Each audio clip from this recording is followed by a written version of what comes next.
The world just lost the funniest man alive, maybe ever, at least in my opinion.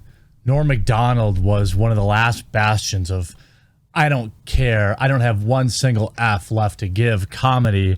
And today, it's been updated that he had lost a quiet battle with cancer. The world loses Norm MacDonald at the age of 61. It's absolutely heartbreaking for me. The I'm Not Norm clip channel of Norm MacDonald got me through a lot of dark days. Even his movies, you know, stuff like Dirty Work, classic. I'm going to make sure I watch Dirty Work tonight in his honor. One of the best, most professional interviewers out there. I remember him, if you look up how it's him and Courtney Thorne Smith from Melrose Place, if you're old enough to remember that. Just one of the most hilarious interviews on Conan I've ever seen in my life. His roast of Bob Saget using like a 40s joke book, absolutely hilarious. Probably one of my all-time favorite jokes, and if I can put it at the end of this video, I will. But if not, look it up. It's I think there's only one recording of him saying it, and that's the moth joke. One of them, I don't know. Every major comedian will, if you ask them, if you look, everybody has a Norm impression. Everybody respects Norm MacDonald as one of the best to ever do it. The greatest of the greats, the comedian's funny man, was always Norm MacDonald. Apparently, Norm MacDonald, whose laconic delivery of sharp and incisive observations made him one of Saturday Night Live's most influential and beloved cast members, died today after a 9-year private battle with cancer. You know, it's only, you know, I mean, I guess you could say there have been other public figures that have fought and lost against cancer, including the main actor from the Black Panther films. But this is a very Norm thing to do. You could tell he didn't look great. I don't know if anybody around him knew. I don't think so. The comedian's longtime producing partner or friend, Lori Jo, who was with him at the time of his death this morning, said MacDonald had been battling cancer for nearly a decade, but was determined to keep his health struggles private, away from family, friends, and fans. He was most proud of his comedy. He never wanted the diagnosis to affect the way the audience or any of his loved ones saw him. Norm was a pure comic. He once wrote a joke that should catch anyone by surprise. It should never pander. He once wrote that a joke should catch someone by surprise, never pander. He certainly never did, and Norm will be missed. MacDonald, of course, SNL cast member from 93 till 98 before he was fired. One of his best, also most like epic comebacks was when they brought him back on the show. I think it was for his Netflix series or something. They brought him on back to host, and he roasted SNL on live TV by saying, you know, wow, I was fired from this show a bunch of years ago for not being funny enough. And so either I got funnier or this show sucks. You know, it was one of the most epic. It was the only time I cared to watch SNL since losing him. I've got introduced to Norm, of course, on Weekend Update, like most people. But his deadpan comedy, just, you know, look up the Professor of Logic joke. Probably not a PC joke these days anymore, but it's out there, and it's pretty hilarious. Of course, he was remembered for his droll style and refusal to go easy on O.J. Simpson, despite reported pressure from NBC execs, which is why I think he was really fired. MacDonald proved one of the most impactful update anchors, pivoting away from the slapstick approach of Chevy Chase and toward a more barbed political approach of his successor, Colin Quinn. MacDonald started in show business career, early Cubs in Canada. Deploying the deadpan style would become both his trademark and a highly influential touchstone for a generation of comics. A contestant on Star Search, he was hired to write for Roseanne. A lot of people don't remember that. Back between 92 and 93 before landing a gig at Saturday Night Live. MacDonald's departure from the show was controversial in itself, and he often attributed his firing to his continued lambasting of O.J. Simpson, despite what he said was the displeasure of Don Ohlmeyer, president of NBC's West Coast division, who MacDonald said was a friend of the former football giant. If you look, Norm did David Letterman's last show. He was the funniest man alive.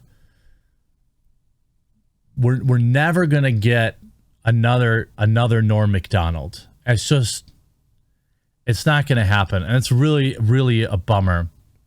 It's really just fitting in the modern era where comedy is dead. I remember Norm had his Netflix series, I think it was, and he was on Stern, which, Norm MacDonald on Stern was always unbelievable back when Stern wasn't a cuck.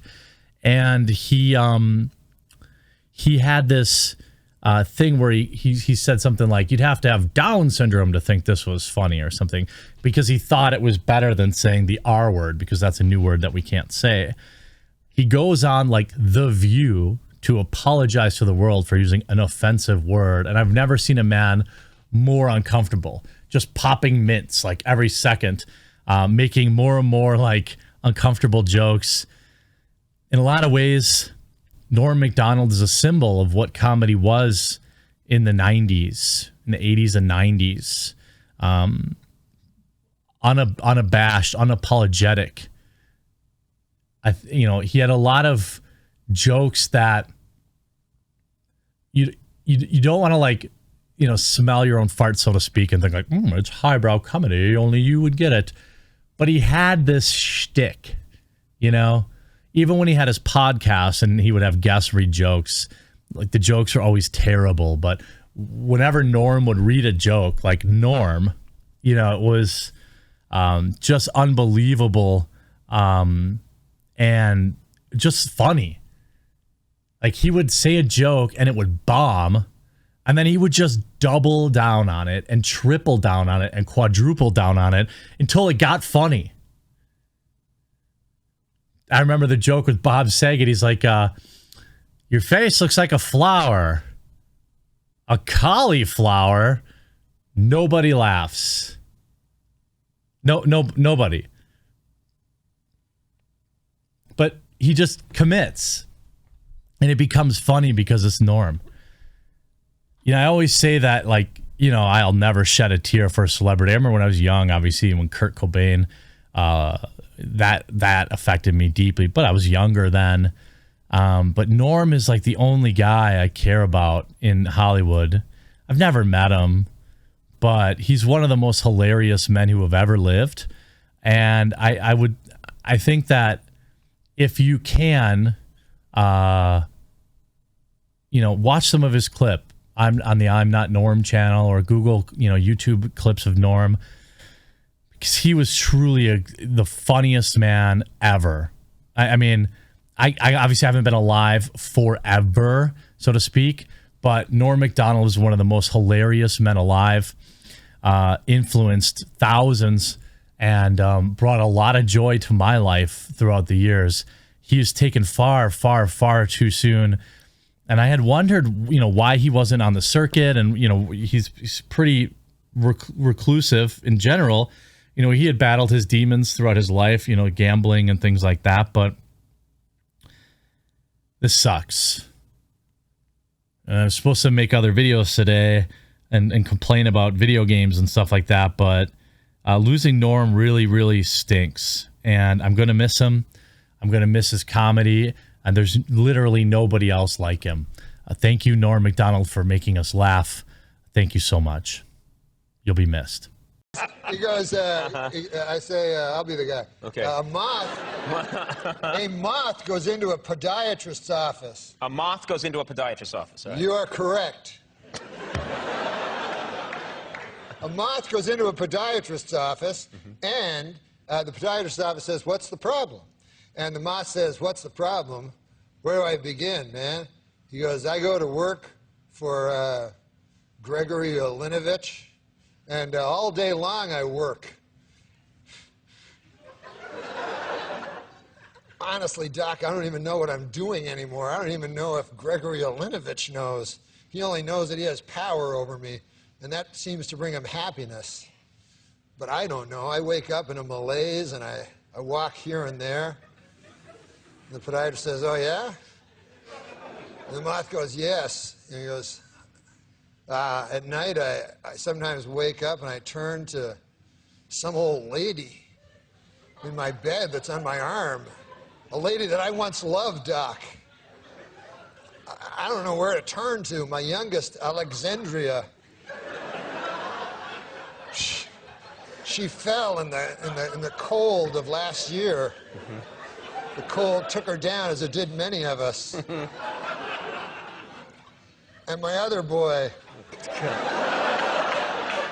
and this is the hardest pill to swallow, Doc. My other boy, Gregaro Ivanilidovich. I no longer love him. As much as it pains me to say, when I look in his eyes, all I see is the same cowardice that I catch when I take a glimpse of my own face in the mirror. If only the cowardice was stronger, then perhaps I could bring myself to reach over to that cocked and loaded gun that lays on the bedside behind me and end this hellish facade once and for all. How long a drive was this? Do you live in the valley? Where do you live? Please, sorry. He says, "Doc, sometimes I feel like a spider, even though I'm a moth, just barely hanging on to my web with an everlasting fire underneath me. I'm not feeling good." And so the doctor says, "Moth, man, you're troubled. But you should be seeing a psychiatrist. Why on earth did you come here?" And then the moth said, "Because the light was on."